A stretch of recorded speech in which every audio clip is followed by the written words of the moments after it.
রাধে, তোমার শ্রী চরণ দুটি দর্শন করে যখন এত কৃপায় তুমি করলে, একবার তুমি তোমার ওই সেই অদ্ভুত রূপ একবার আমাকে দর্শন করো। তাহলে তুমি গেল কিন্তু মনে করে একটা বলো।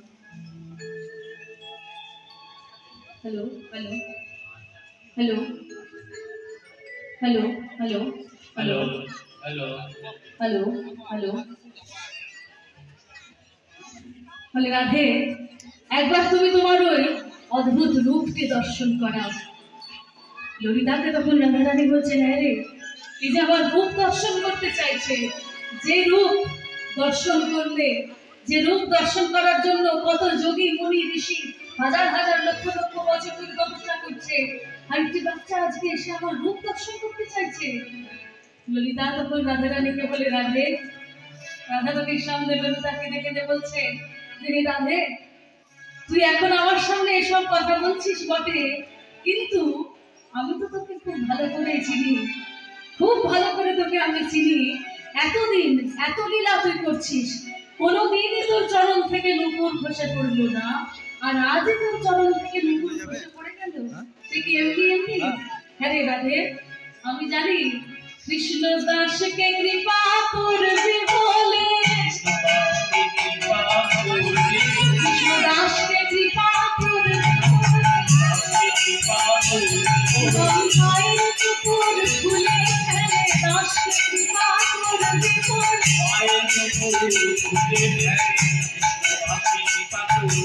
মায়ের চুপুর খুলে ফেলে, দাসকে কৃপা করবি বলে।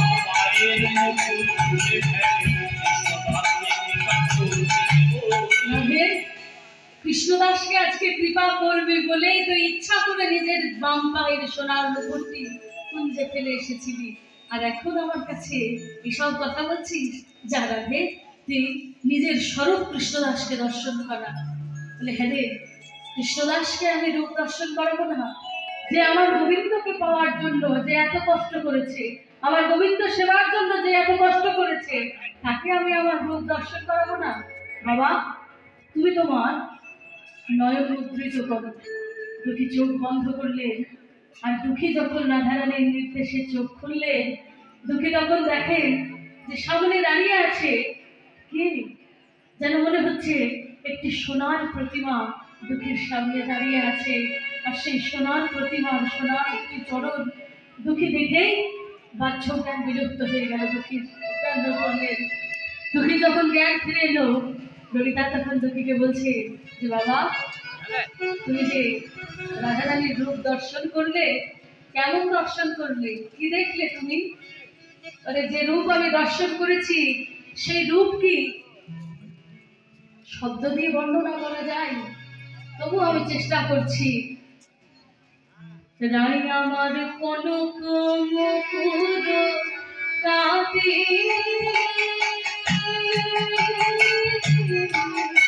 কনক মুকুর, কনক মুকুর, কনক মুকুর কাটি,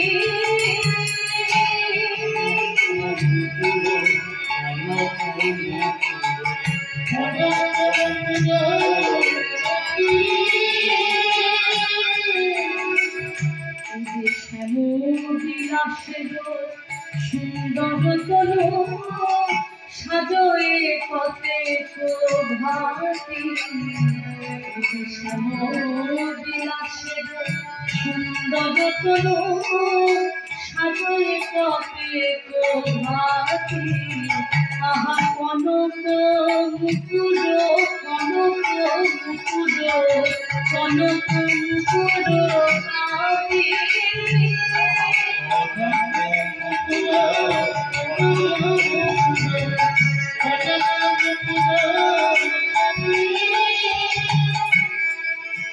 রাধে, তোমার যে রূপ আমি দর্শন করেছি, রূপ তো নয় কোনো সাধারণ রূপ, সে নয়, যেন একটি সোনার প্রতিমা।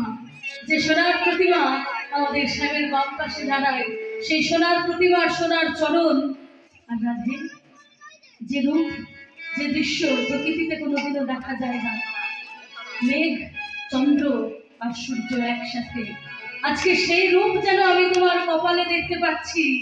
তোমার ওই কালো চুল যেন কালো মেঘ, আর কপালে যে সিন্দুরের টিপটি তুমি করেছো যেন সেই সকালের যে সূর্য উঠছে, আর তার মাঝে যে চন্দনের ফোঁটা, সেই চন্দনের ফোঁটাটি যেন চন্দ্র।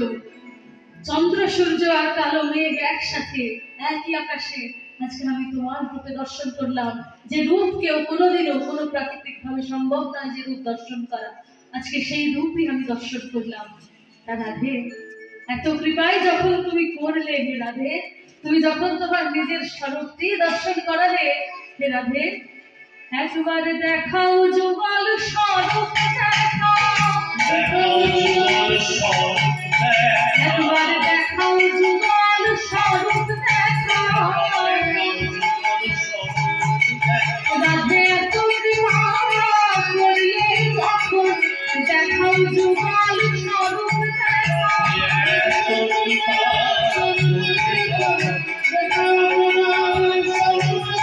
রাধে এত কৃপা করলে যখন দেখাও যুগল স্বরূপ দেখাও,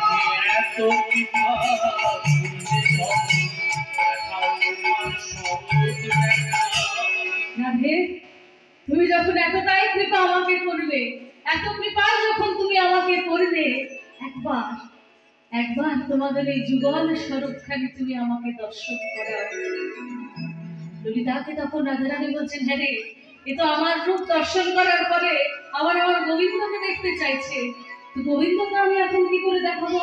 যে গোবিন্দকে দেখার জন্য কত যোগী মুনি ঋষি ধ্যান করছেন, এখনো দেখতে পাইনি, সেই গোবিন্দর রূপ আমি কি করে দেখাবো? বলে, রাধে এ তো কৃষ্ণের দাস, এর নামই হচ্ছে কৃষ্ণ দাস, গোবিন্দ একে দেখা দেবেন না? গোবিন্দ তো করুণাময়, তুই গোবিন্দকে নিয়ে আয়। রাধারানী গোবিন্দকে চলেছেন আনতে, আর রাধারানীর সেই গমন থেকে তখন কৃষ্ণদাস লিখছে, রসের আবেশে গমন মন্থর, রসের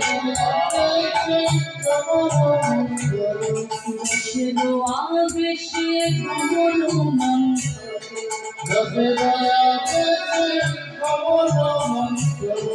ভাবে ভুলি ভুলি যা, ভাবে ভুলি ভুলি যা, রসের আবেশে গমন মন্থর, ভাবে ভুলি ভুলি যা, ভাবে ভুলি ভুলি যা,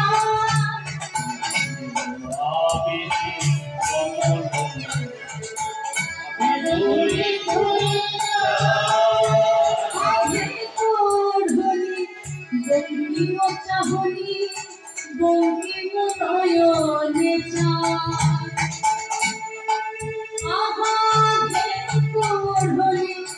শত চাহনি বঙ্কিম নয়নে চাই, আধে করহনি শত চাহনি বঙ্কিম নয়নে চাই। রাধারানী গোবিন্দকে আনার জন্য যখন হেঁটে হেঁটে যাচ্ছে, রাধারানীর সেই গমন থেকে শ্যামানন্দ প্রভু লিখছেন যে এমন ভাবে রাধারানী হেঁটে হেঁটে যাচ্ছে যেন রসের আবেশ, আর সেই রসের আবেশে গমনের গতিটি হচ্ছে মন্থর, আর মাথায় ওড়না ঢাকা নিয়ে একবার করে ঈষৎ ভাবে তাকাচ্ছেন, আর সেই তাকানোটি হচ্ছে বাঁকা চাহনিতে তাকাচ্ছে। তো রাধারানী গোবিন্দকে নিয়ে এসে গোবিন্দের বাম ভাগে রাধারানী বসেছেন, অষ্টসখী আবৃত হয়ে আছে, আর সেই রূপ দর্শন করলেন শ্যামানন্দ প্রভু। শ্যামানন্দ ঘনে নিকুঞ্জ কাননে কনক তরুণ মূলে, শ্যামানন্দ ঘনে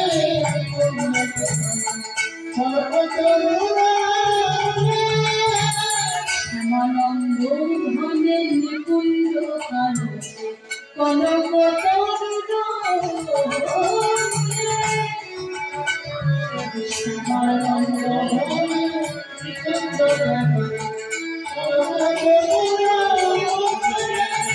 শ্যামানন্দ কনক তরুণ মূলে আজকে দর্শন করলেন রাধা গোবিন্দের যুগল স্বরূপ।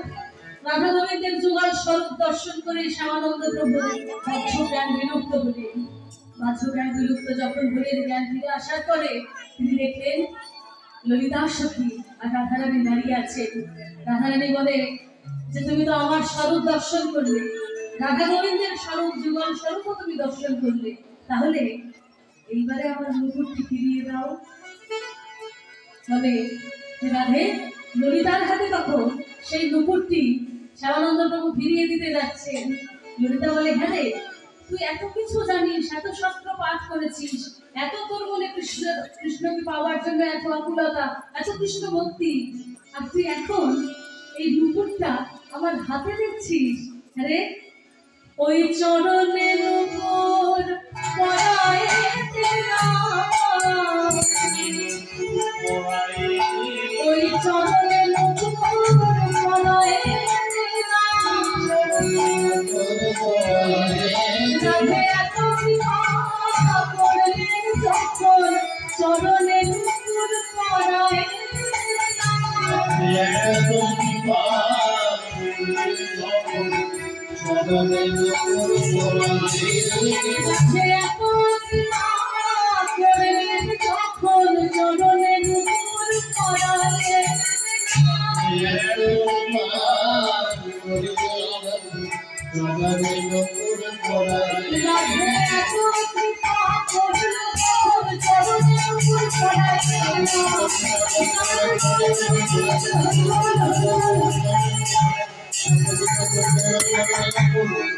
চরণে নুপুর পরাইতে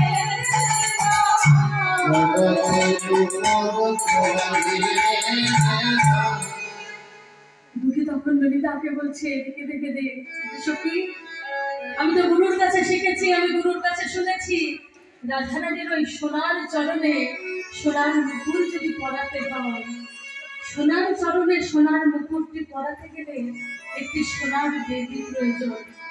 সোনার বেদির উপর রাধারানীর সোনার চরণটি রেখে সোনার মুকুট পরিয়ে দিতে হয়।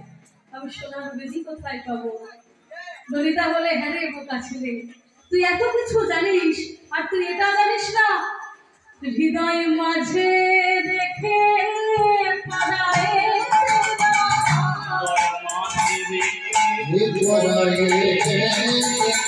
হৃদয় মাঝে রেখে পড়ায়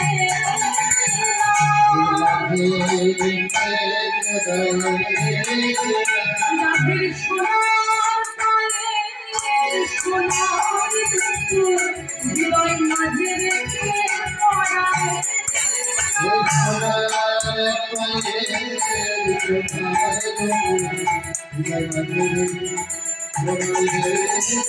রাধের সোনার কালে সোনার হৃদয় মাঝে রেখে পড়ায়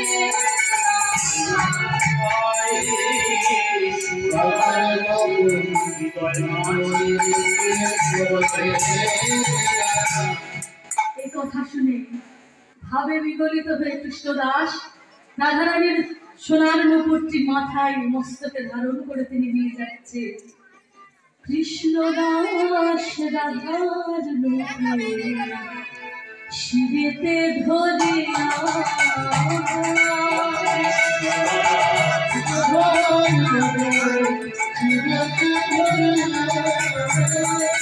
কৃষ্ণদাস রাধার নুপুর শিবেতে ধরিয়া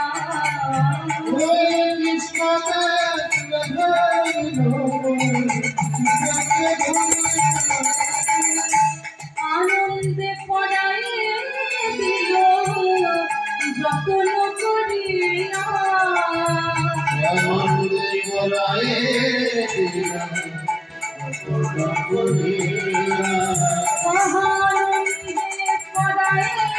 দিল যতন আনন্দে পড়াই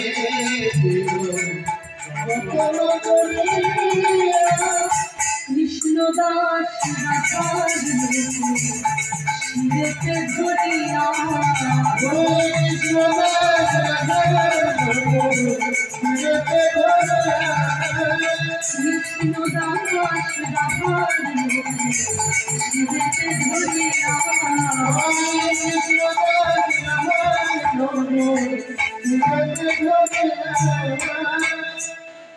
একটি বিশেষ ঘোষণা, এই কমিটির যারা আছেন তারা আপনাদের কাছে এই অনুষ্ঠান সম্পূর্ণ হচ্ছে, অনুষ্ঠিত হচ্ছে, এই অনুষ্ঠান আয়োজন করার জন্য বিশেষ অর্থের তো প্রয়োজন।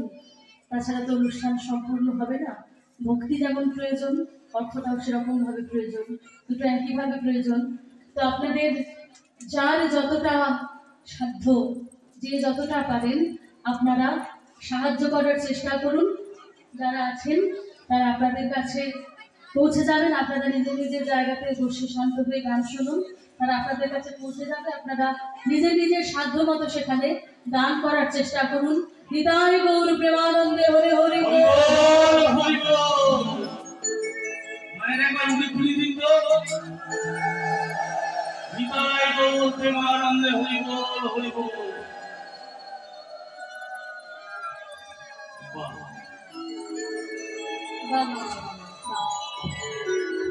শ্যামানন্দ প্রভু সেই নুপুরটি দিয়ে রাধারানীর চরণে পরিয়ে দিলেন।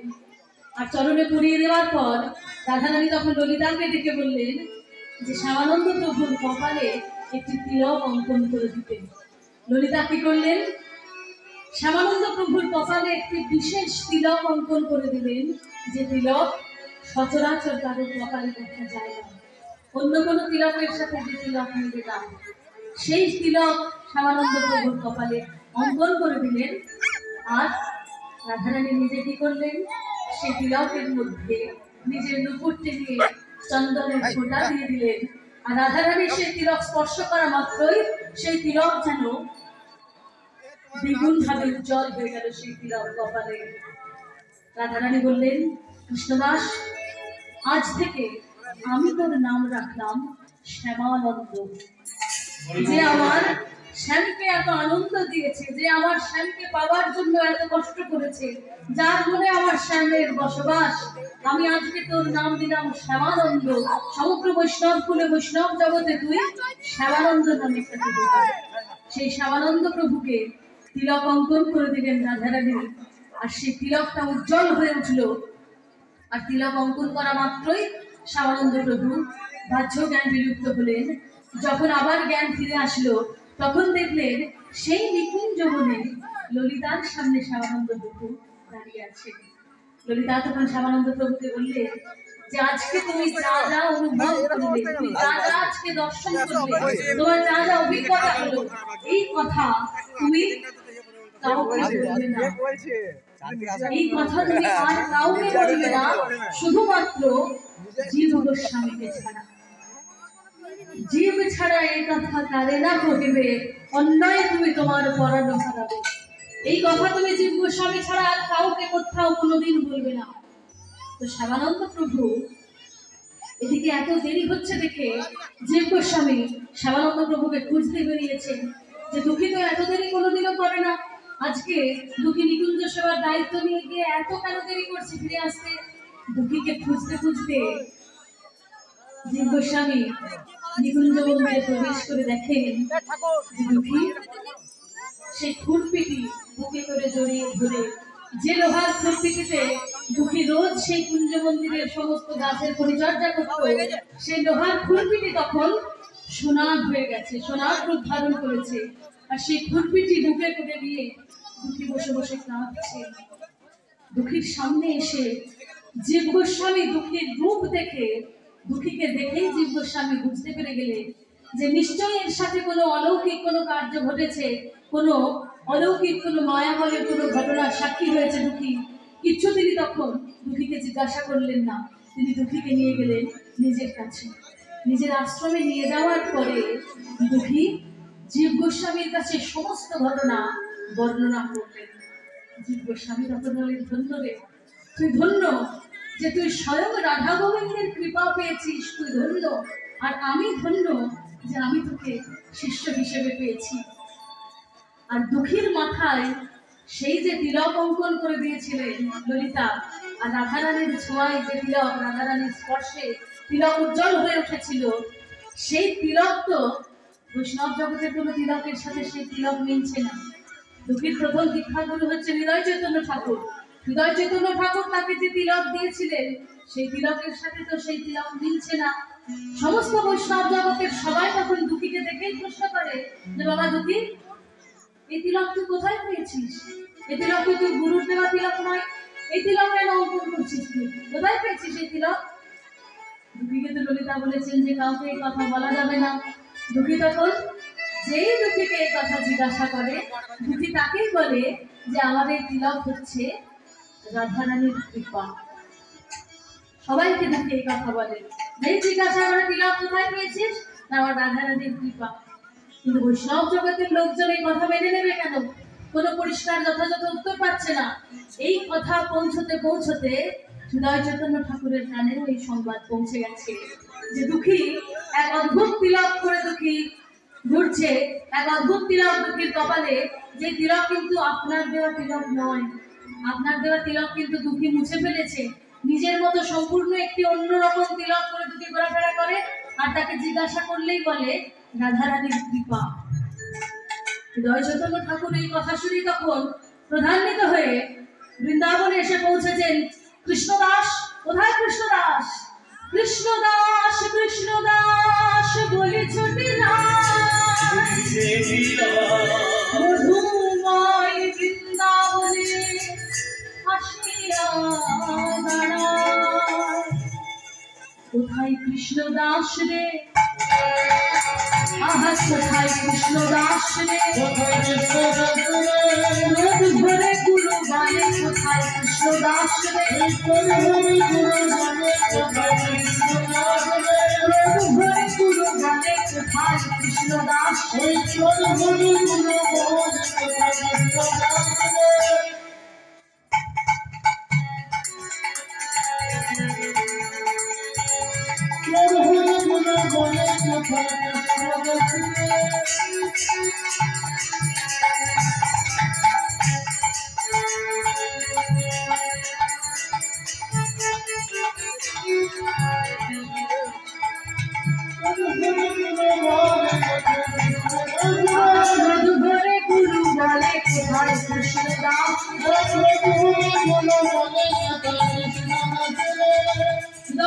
ঠাকুর বৃন্দাবনে এসে প্রবেশ করতেই কৃষ্ণদাস, এই কৃষ্ণদাস কোথায় তুই?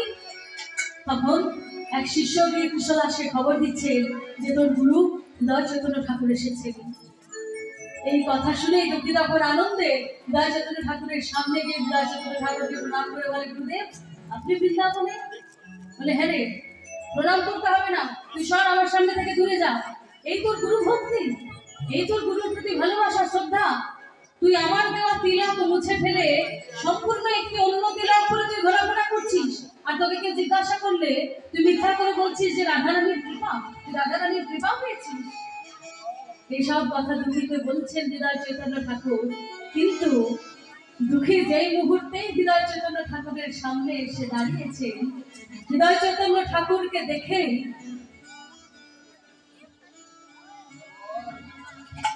হৃদয় চৈতন্য ঠাকুর দুঃখীকে দেখেই কিন্তু দুঃখীর রূপ দেখে বুঝতে পেরে গেছে যে দুঃখী রাধা গোবিন্দের কৃপা লাভ করেছে। তিনি তো গুরু, তিনি তো সাধক, তিনি দেখে সবই বুঝতে পারেন। কিন্তু বৈষ্ণব জগৎ যাতে কলঙ্কিত না হয়, কোন বৈষ্ণব যাতে দুঃখীকে অপমান করতে না পারে, সেই জন্য তিনি বৈষ্ণব জগতের সামনে সমস্ত সত্যিটা উদ্ঘাটন করবেন বলে, পরিষ্কার করবেন বলে তিনি সবার সামনে দুঃখীকে অপমান করতে লাগলেন যে তুই এত বড় মিথ্যাবাদী, তুই গুরুর দেওয়া তিলক মুছে ফেলে তুই সম্পূর্ণ অন্য তিলক করে ঘোরাফেরা করছিস। তোকে কেউ জিজ্ঞাসা করলে তুই বলছিস রাধারানীর কৃপা, স্বয়ং রাধারানী তোকে কৃপা করেছেন। হ্যাঁ গুরুদেব, আমাকে রাধারানী কৃপা করেছেন। মানে এখনো তুই আমার মুখে মুখে তর্ক করছিস, আমার মুখে আমার কথা বলছিস। এই বলে কি করলেন? দুঃখীকে প্রহার করতে আরম্ভ করলেন, প্রহার করতে আরম্ভ করলেন। আর মারতে মারতে মারতে মারতে একবার করে দুঃখীকে প্রহার করছেন, আর একবার করে মাথার সেই তিলক বসে মুছে ফেলার চেষ্টা করছেন। প্রহার করছেন আর তিলকটা মুছে দিচ্ছেন। আর যতই হৃদয় চৈতন্য ঠাকুর সেই তিলকটা মুছে দিচ্ছেন, তিলক যতই মুছে উজ্জ্বল হয় গো,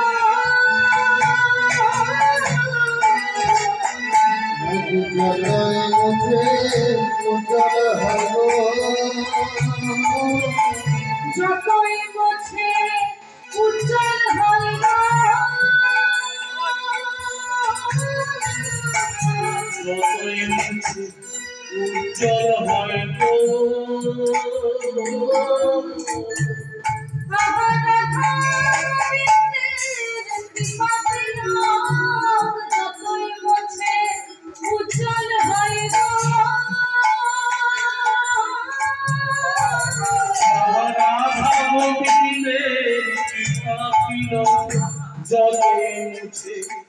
উজ্জ্বল হয়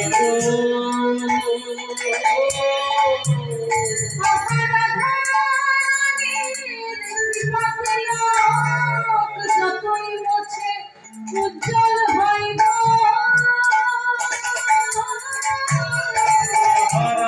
ধরানি বিপাতিল যতই মুছে উজ্জ্বল হয়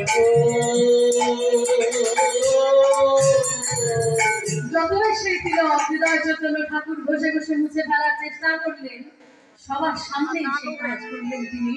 আর সবাই সেই ঘটনা চেয়ে চেয়ে সবাই দেখলো যে হৃদয় চৈতন্য ঠাকুর যতই সেই তিলক মুছে দিতে চাইছে, মুছবে কোথায়, সেই তিলক তত উজ্জ্বল হয়ে যাচ্ছে।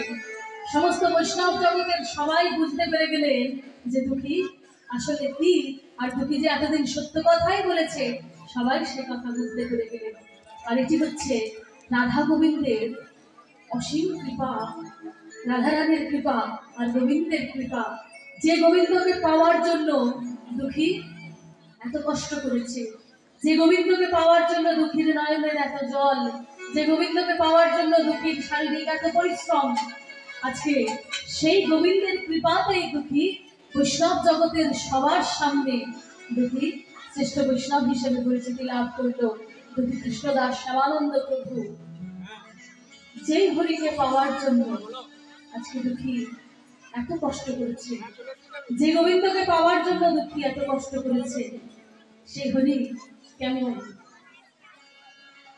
সখী, সে হরি কেমন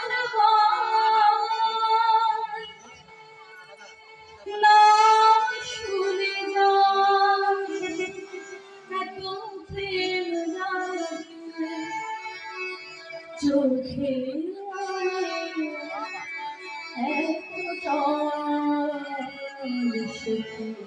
সে হরি কেমন নাম শুনে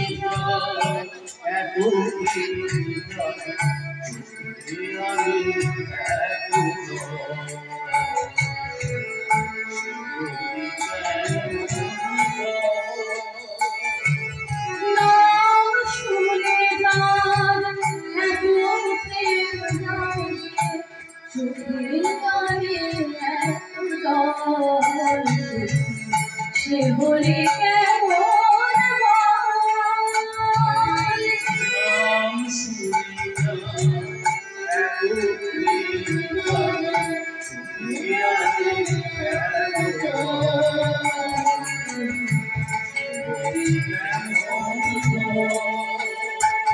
সত্যি শুনেছি সে জানে কেমন শুনেছি সে জানে কেমন মায়া ভুলাইতে মায়া বেশে নাকি, মায়া ভুলাইতে মায়া বেশে নাকি, করে গো মায়া শিহরি কেমন নাম শুনিয়া